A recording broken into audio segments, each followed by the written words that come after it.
What's goody? What's goody? What's goody? My people, my people, my people, my people, my people. What is happening with y'all? It is your man's AK Infinity. Follow me on Twitter /X at AK Infinity _VVS. This is the Rockets Propaganda Channel and the Rockets Round Robin Channel.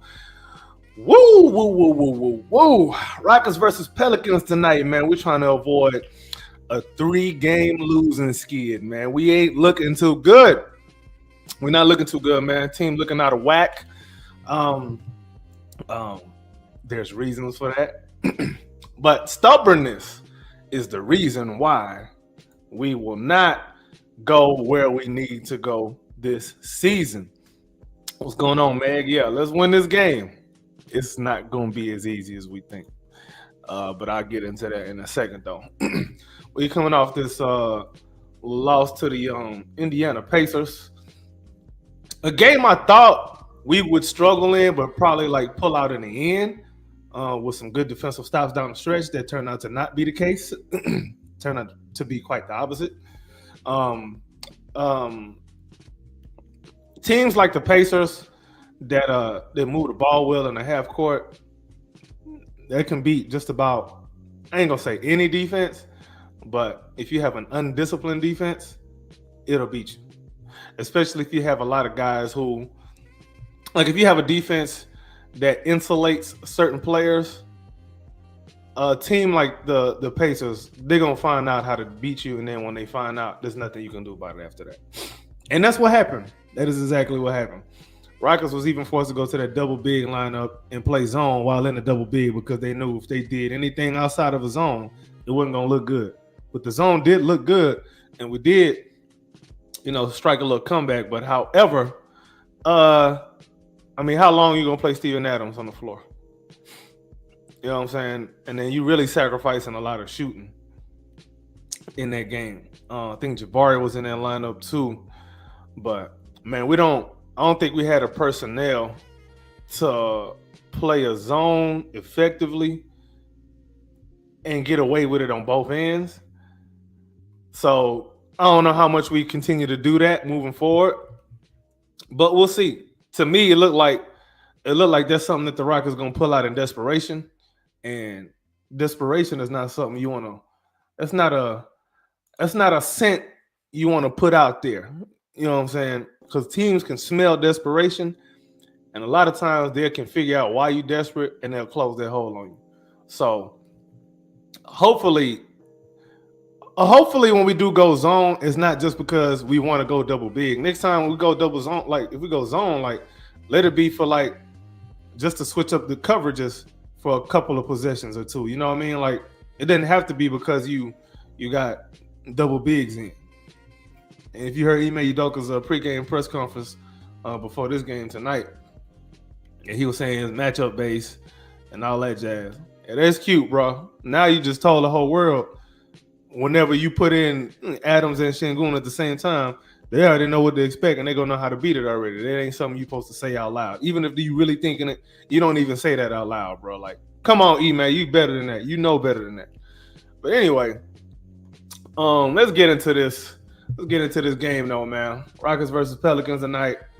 I don't think it's going to be as easy a game as people would expect. Why? Because the Pelicans don't necessarily lack for talent. They just lack for health. You know what I mean? They lack for health, man.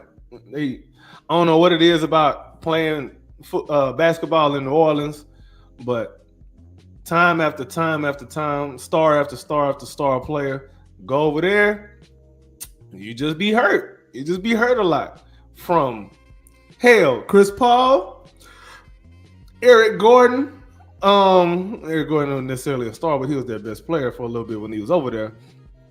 DeMarcus Cousins, Anthony Davis, now Zion Williamson. Like, at some point, you got to look at the organization like, okay, what are we doing, man? Is it something that we doing wrong? Is there some bad juju over there?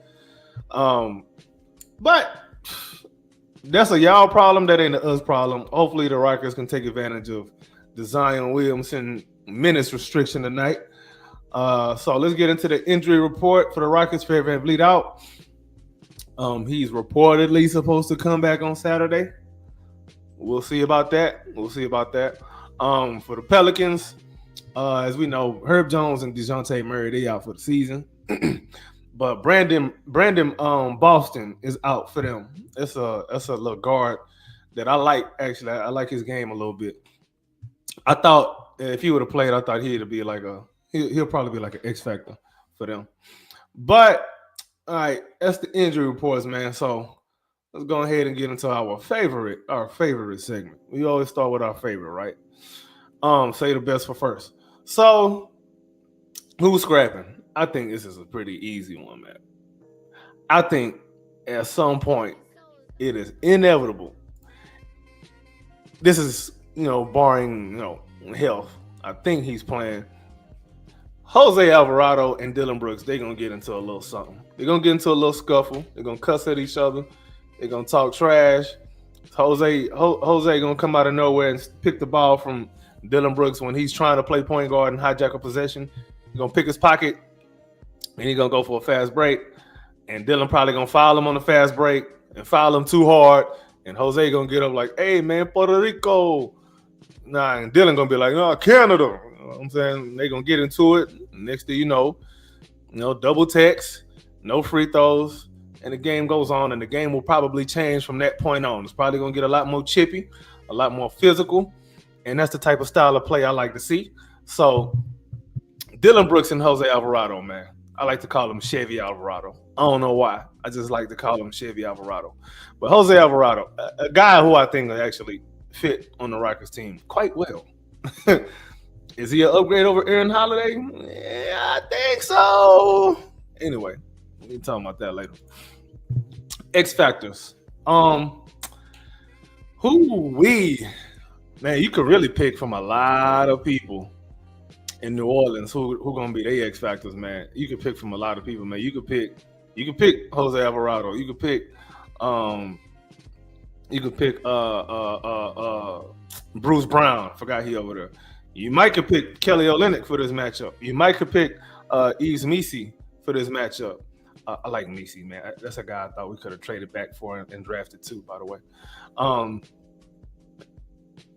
You could pick maybe Trey Murphy. If I had to pick a couple, because it's probably gonna be a couple of them. Trey Murphy, he's played well against the Rockets this season, and even last season too. That's a guy I would keep my eye on. I think he probably gonna be, annoying this game. Another guy I like too over there is Jordan Hawkins, and I'm picking Trey Murphy and Jordan Hawkins for a reason. These are two guys who can shoot the ball. They can shoot the lights out. Typically, when you have multiple guys like that on the court at the same time against the Rockets, one of them will typically get loose and hit some shots. I don't see that being no different, especially with the way we've been playing defense as of late. So I don't see that being no different tonight. It'll either be one or both of them, of Trey Murphy and Jordan Hawkins, having a good nights against the Rockets right now. Trey Murphy, I think, is probably leading the NBA and leading the race for most improved player. For my money, it'll probably be Amen Thompson, just because I'm a Rockets fan and I got to push that Rockets propaganda. But Trey Murphy seemed like he's probably leading that race just when you hear people talking, the media and all that. So don't be surprised if it's him that pull away with that award. Now, for the Rockets, X Factor for the Rockets, I don't even know, because the rotations change from game to game, and I don't really like that too much because it just creates a lot of issues with rotation, and guys don't know when they going to get their time. They don't know when they're going to come in. They may or may not be in rhythm when they end up coming in because they don't know if they're even going to play this game. Can't with Maurice Shepard. You know what I'm saying? I don't know. Hell, this can mess around and be a Jason Tate game. Who knows? But if I really had to pick one, this will probably be the one where I say Jabari going to be the X factor of this game. The last game that the Pelicans played was against the Lakers, and they actually went three bigs to start.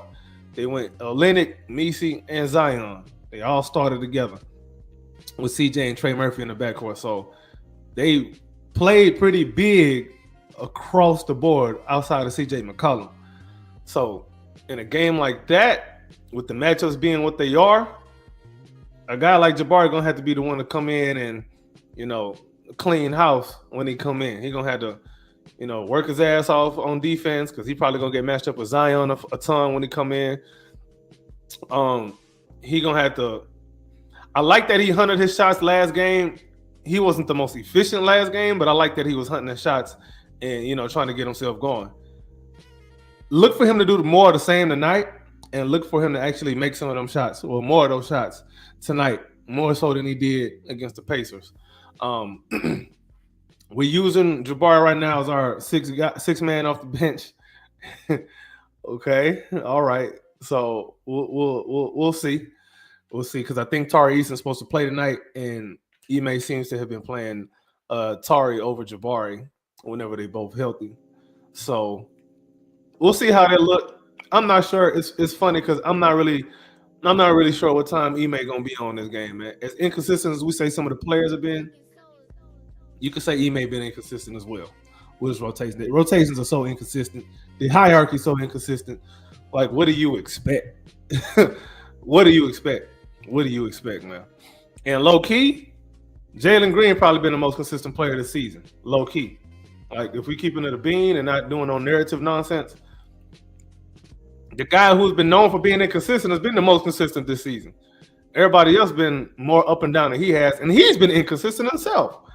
But we'll see, man. We'll see how this game and the rest of the season play out. Now, let's go on and get to matchups to watch. Oh boy. First of all, I ain't even sure who's starting. Are we still going back to are we still gonna do man Jalen, Dylan, Tari, and Şengün? If we do that, all right, cool. Number one, who matching up with Zion? Dylan has done a decent job on Zion, but Zion has been an absolute monster when he's healthy.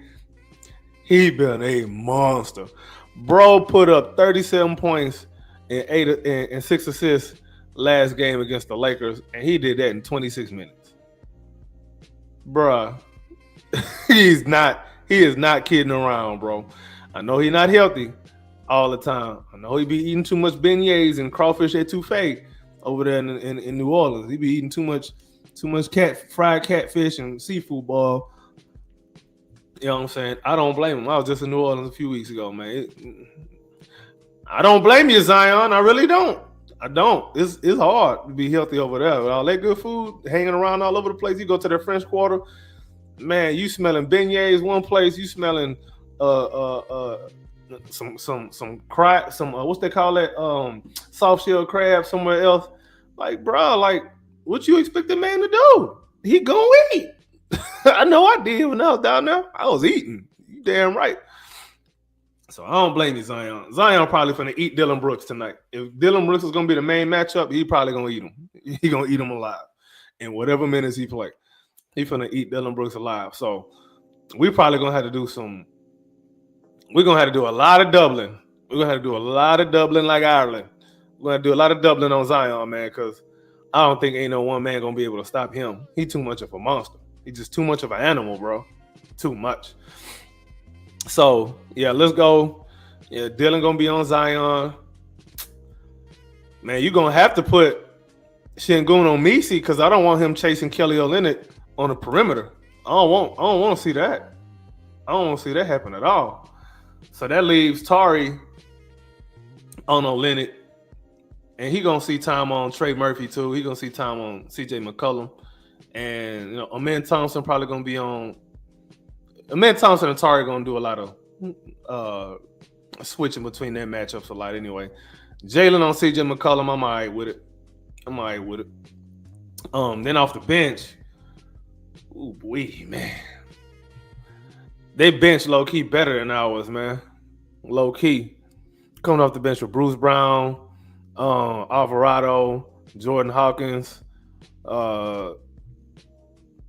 Jeremiah Robinson Earl, he not a slouch. When he plays pretty well. Yeah, I don't know, man. I don't know what to think of that bench, man. We had a size advantage coming off the bench, especially when Steven Adams come in. We're probably gonna get hella boards, offensive boards, especially this game. It'll be interesting to see. I'm not really finna go through who gonna match up with who off the bench. I'm gonna just stick to the starters just because I don't even know who gonna play. I don't even know. All right, keys to the game. Kind of already said one. Man, do something about Zion. Like you can't. I mean, he gonna get a few dunks, but we can't put him on the free throw line too, and we can't give him too many dunks. Like you got to cap him at a dunk a quarter. Like he had more than 4 dunks. Like we probably gonna lose. We're probably gonna lose, man, because y'all gonna find out. Y'all gonna see what I'm saying. Zion is not playing around with nobody, bro. Key to the game, yeah, defense on Zion. Everything else will fall in place if we can hold him to season averages. We ain't even got to lock him down. Just hold him to season averages, and we should be in good shape. Rebounding is going to be key, man. We've been up and down with rebounding as of late, but we really need to pay attention to New Orleans on the glass. They don't really rebound that well, so that means if we're not paying attention on the glass, they mess around and beat us because that's a win condition for us is rebounding. And I don't mean like winning by like 2-3 rebounds. I mean we gotta blast them on the glass. Like we gotta really. If I look on the box sheet without looking at the score, I need to see at the end of the game we gotta win that rebound battle by like 10. It need to be in double figures. It need to be in double figures for us this game. I'm not looking at total rebounds. I'm looking at differential. Differential to me is more important than total. Because if you got 60 rebounds and they got 70, then they did better than you. But if you got 60 and they got 50, you did better than them. Differential, more important than raw total. Remember that. Turnovers is another thing too, man. We've been tripping a little bit. What? You know what? Let me not say necessarily turnovers. Let me say getting into our offense. I don't think ball security necessarily has been an issue. I just think more about, I think this is more of a Udoka thing, like not having like go-to sets that we know we're going to get to, that we know we good at down the stretch if the game is close. We need to make sure that whoever's handling the ball knows the plays that we want to run at the end of the game, and we stick with it. Like we got to have that some kind of chemistry. We looked like for a while we had some good chemistry, and then it just died out of nowhere. It died. So I don't see none of that, man. Like we got to be on point in the clutch because I think it's going to end up being a closer game than we expect. Another key to the game, 3-point defense, man. Like our 3-point defense has been tripping as of late. New Orleans ain't the best 3-point shooting team, but again, Jordan Hawkins and Trey Murphy, they can light us up. Olenek can do the same too. McCollum can do the same too. Like they got guys who can make them. So don't sleep on their percentage for the last few games or for the season. They got guys that can make them. So guard them as if they can make them. You know what I'm saying? if that's making any sense. I'm probably not making no sense. If I had to pick one more key to the game, man, I'll say, man, I don't even. Hierarchy, man. Like, let's hijack possessions from Dillon Brooks. Like, I'm sick of seeing Dillon Brooks in the top 3 shot attempts, especially when he don't even have it going. I'm sick of seeing him shoot more than Jalen Green. I'm sick of seeing him shoot more than Amen Thompson. I'm sick of seeing him shoot more than Jabari. Hell, Dillon Brooks need to be 5th in the totem pole. You're supposed to be there to shoot threes and play defense. I understand that I said before, the whole sometimes you, sometimes me, always us, that is only for Dillon Brooks, so Dillon Brooks can feel like he's special. That is the only reason that's a saying. It's because of Dillon Brooks. The reason we brought him, the reason why he was even okay coming to the Rockets is because he was told that he was going to have an opportunity to expand his game. Cool, cute, but I think that we did that strategically in order for us to keep his value high for whenever we inevitably trade him. which is likely going to be this summer. And that's also why Jabari is coming off the bench and Dylan is not, when Jabari probably should be starting over him, to be honest. And we all know it. So there's that. Hierarchy, man. That's probably my last key to the game. Hierarchy. Out of Jalen and Sengun, whoever got it going is going to be number one. And then everybody else is fall in line. Amen Thompson, 3. Jabari, 4. And anybody else can switch off whoever the hell is 5 because it don't matter at that point. But we need to know who the go-to guys are, and we need to go to them and go to them often in their sweet spots. And they need to be playing together. I need to see more assists from Jalen to Sengun. I need to see more assists from Sengun to Jalen. I need to see some more of that two-man game. We've gotten away from it as of late. I don't know why, but hey, it is what it is. I'm blaming you, E-May. That's on you. All right, last thing, man. Halftime and final score. Man. Yeah, bro.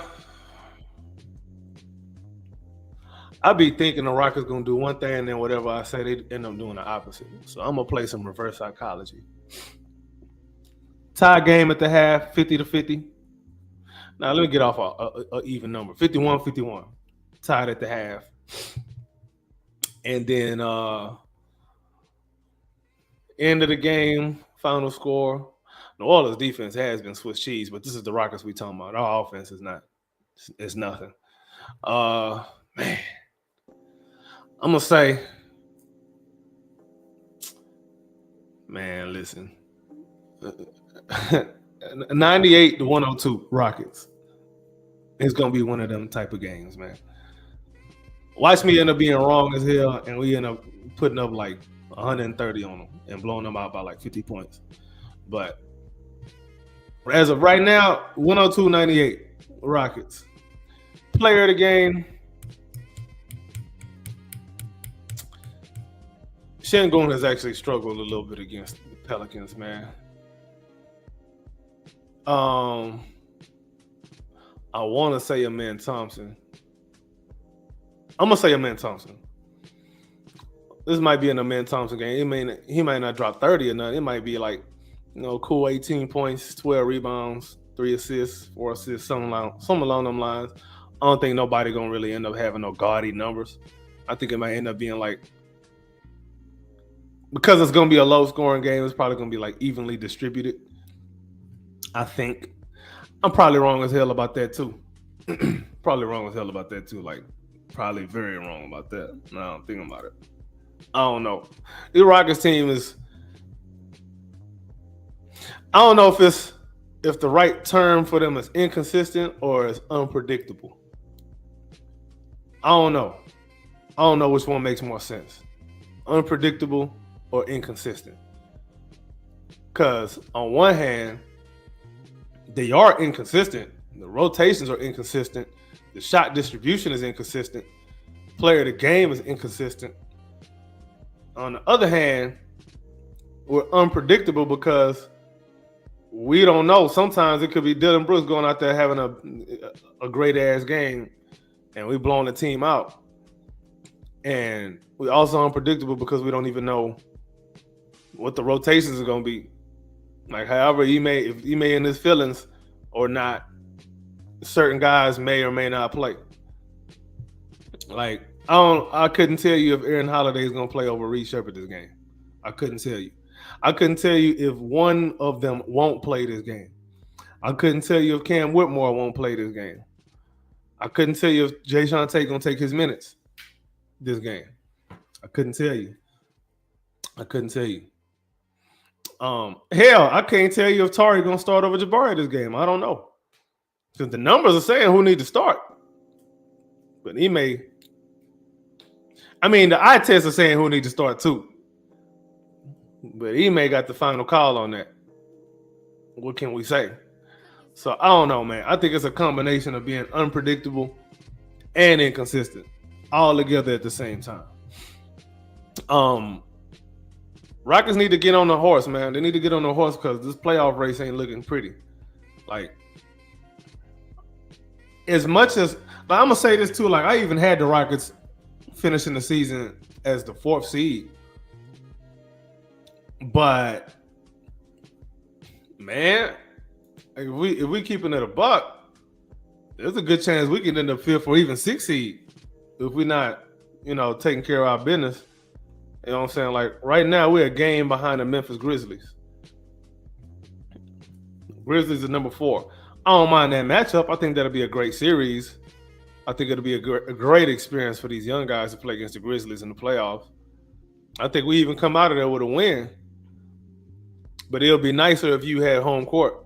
You know what I'm saying? Just to say you earned that. Because who knows? What if there's an upset? What if one of the top 3 seeds get upset and we end up playing a lower seeded team and, you know what I'm saying, we get, home court advantage? Like, you just never know. You just never know, man. You never know how these things play out. But that's why you got to, take your food serious. You know what I'm saying? Quit playing with your food. You play with your food too long, it's going to get cold. And if you microwave it, it ain't going to taste the same. You like it fresh out the pot, fresh out the oven. But these Rockets got to get on the high horse, man. I don't know how many games we got left. Like, I think it's 20 games? Like, we're 5-5 in our last 10 games, man. Like, what is that about? Oh, I'm tripping. We are on the 3-game losing streak. We're trying to avoid losing 4 in a row. Yeah. We got to get on that horse, man. But shit, the Grizzlies on the 4-game losing streak. NBA is a funny place to be, man. At one point, we had, I think, the 4th highest net rating. That ain't the case no more, man. Let me see what our net rating is, man. Let me see where we are. Yeah, we 1, 2, 3, 4, 5, 6, 7, 8th now. And we trending in the wrong direction. Yeah, we at 3.3 differential. Next closest person is the Grizzlies. They at 6. Oh, hold on. Let me see. I ain't got that right. That ain't right at all. 1, 2, 3, 4, 5, 6, 7. No, I did get it right. Yeah. The Rockets are 8th in point differential. But we are right behind the Timberwolves, who we have a better record than. But we keep losing to them. Like if we play the Timberwolves in the playoffs, we're gonna lose. Okay? Y'all know that, right? If we end up playing the Timberwolves, we're gonna lose. So we need to get on the high horse, man. We need to start paying attention. I don't care nothing about no Fred VanVleet injury, man. I'm not trying to hear that, bro. I'm not trying to hear that. If you that dependent on that one player who was a role player for you to win games, you got bigger problems. You know what I'm saying? I need Ime Udoka to empower these young guys to take over. Forget about this whole communist offense that he's trying to run. It's not going to work in the playoffs. It will not work. It will not work. It ain't never worked for nobody. It worked for one team in the past. The 04 Grizzlies? No, 03 Pistons. Was it 03? Either 03 or 04 Pistons. One of them. That is the last time that worked. That's called an anomaly. That's not something that you want to model your game or your team after. That's not something that happens all the time. Anyway, I'm going to go ahead and wrap this thing up, man. Rockets finna pull up here to New Orleans, and hopefully we can get this win. Player of the game, I said it's going to be Amen Thompson. Final score 102-98. Probably going to be a slugfest, a bunch of defense being played. My X Factors. Who's my X Factors again? Jabari was an X Factor. Yeah, Jabari. I'm going to say Tari, too. Tari going to be an X Factor for me, too. Scrapping. Jose Alvarado and Dylan Brooks, they getting into it tonight. Yeah. What up, King Beard? My man's AP, bro. Where you at, bro? You supposed to be my pregame tag partner, bro. What's happening, dog? What's happening, bro? Where you at, man? But yeah, what else I had? Matchups to watch. Dylan Brooks on Zion Williamson. That's probably the number one matchup. I don't really care about the rest of them like that. But Dylan Brooks, I can guarantee you, is guarding Zion Williamson. Because he don't trust nobody else to guard people. So we're going to see. Anyway, wrap this thing up. Tell a friend to tell a friend. I may or may not come on halftime. If the game is interesting, I'll come on at halftime. If it's not, I'm not. But tell a friend to tell a friend or whatever. However, I'll be back on the next game for sure. We out.